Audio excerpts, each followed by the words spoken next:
Cars Channel News and Review Car.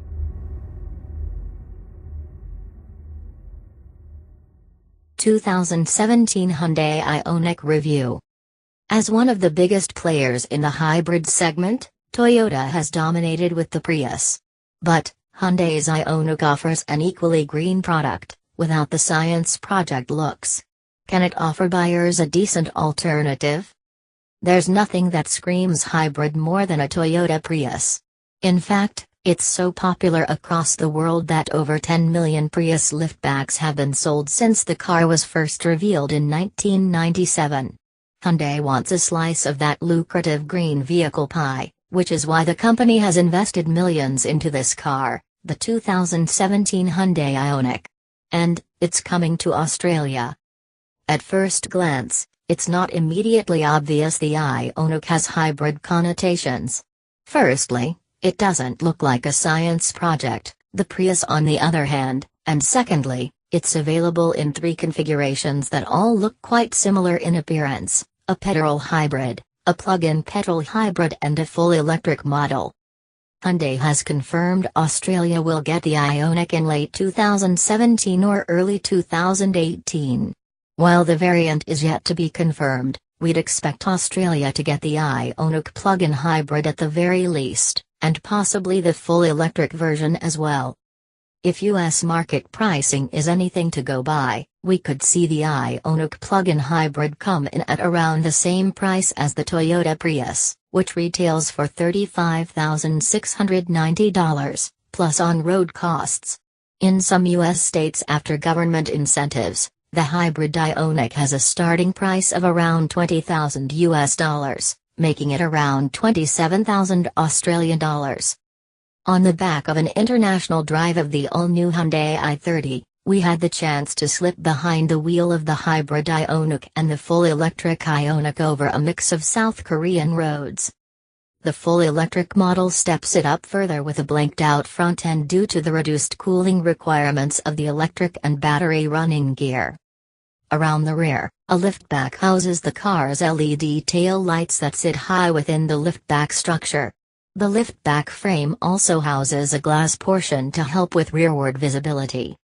With the measuring tape out, the Ioniq comes in at 4,470 mm, which is 100 mm shorter than the Elantra, as a comparison, and 70 mm shorter than the 4th-generation Toyota Prius.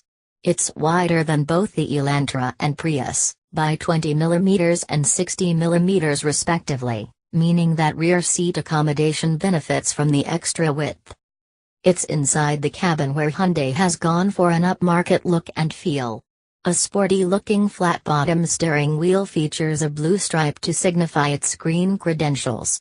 The same blue highlights are used around the air vents and seat trim. The hybrid and plug-in hybrid models get a traditional gear selector with buttons surrounding the gear selector, but the full electric model receives a push-button style gear selection system instead. In keeping with the green theme, the door panels are produced with a mix of natural plastics, biometallic paint and biothermoplastic olefin, bio-TPO. The driver information cluster features a high-definition 7.0-inch TFT screen displaying key elements like speed and driving efficiency. The screen changes to a racy theme when the vehicle is switched into sport mode. Infotainment comes courtesy of an 8.0-inch capacitive touchscreen that integrates driving statistics with satellite navigation and radio controls. It comes with Apple CarPlay and Android Auto, while also catering for wireless induction charging for mobile phones.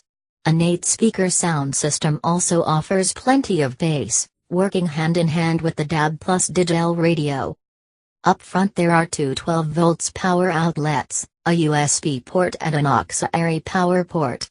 Creature comforts include things like dual-zone climate control, heated and cooled seats, a heated steering wheel, along with front and rear parking sensors and a reversing camera. Leg and headroom up front is great, but it's the rear that impressed us the most. There's a stack of leg and knee room, in addition to a flat floor. That extra 20 mm of width over the Elantra means 2 adults can very comfortably fit side by side in the rear. But, the most versatile portion of this car is the cargo space. Measuring in at 443 liters, the huge load space is wide enough to throw large items in. The second row can then be folded to increase space to a little over 1,400 liters, meaning it's easy to fit large items like a bicycle without any dramas. Powering the hybrid Ioniq models is a 77 kilowatts 1.6-liter 4-cylinder naturally aspirated petrol engine that produces 147 Nm of torque teamed with a 32 kilowatts electric motor that produces 170 Nm of torque that's driven by a high-efficiency permanent magnet electric motor. The plug-in hybrid model uses a larger 45 kilowatts electric motor. The motor is mated to a lithium-ion polymer 1.56 kWh battery pack that sits beneath the interior floor pan in hybrid and an 8.9 kWh battery pack for plug-in hybrid models.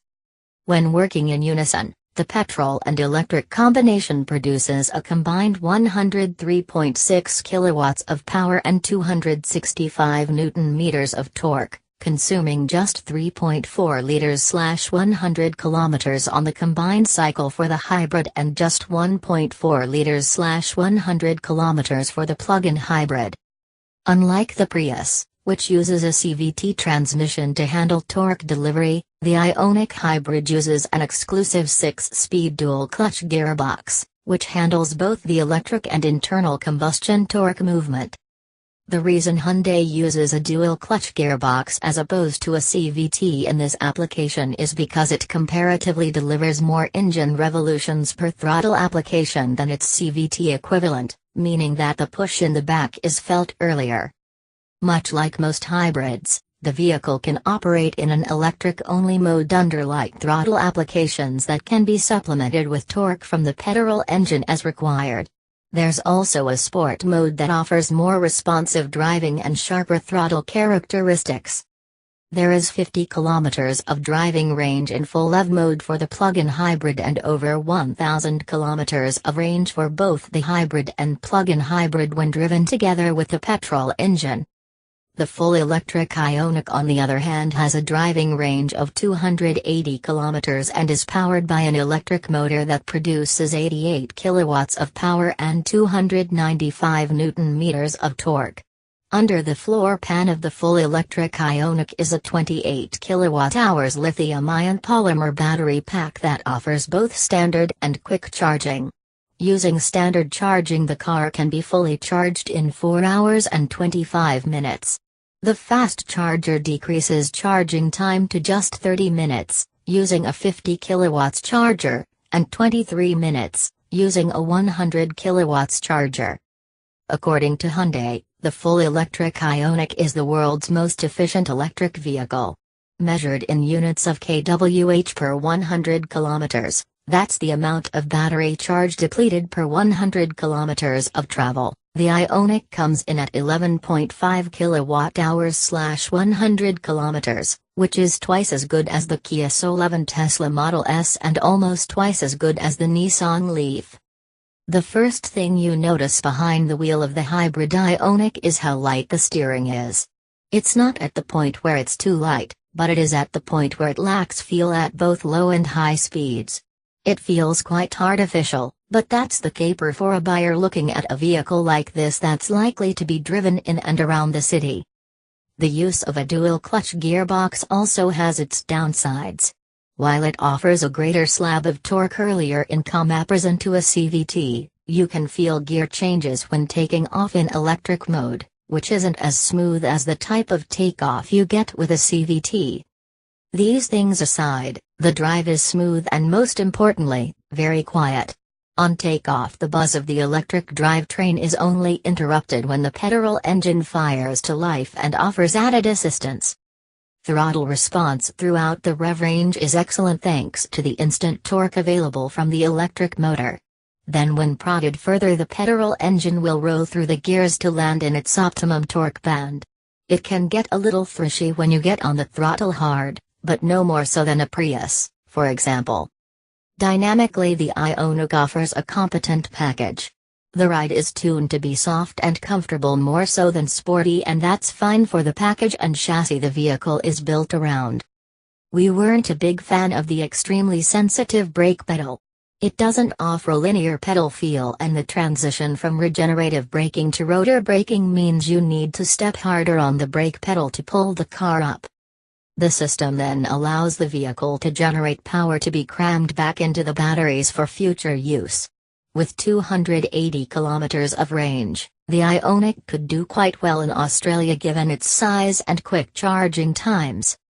The Ioniq range comes with Hyundai's standard 5-year, unlimited kilometer warranty, but is also bolstered by a secondary 8-year warranty for the battery pack.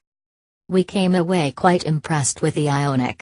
Both the hybrid and full electric versions offer plenty of interior room. They're loaded with technology and offer realistic driving ranges. There were a few things that could be improved, such as brake pedal feel, but we're excited to get behind the wheel of Ioniq when it lands on Australian roads at the end of 2017 or early 2018.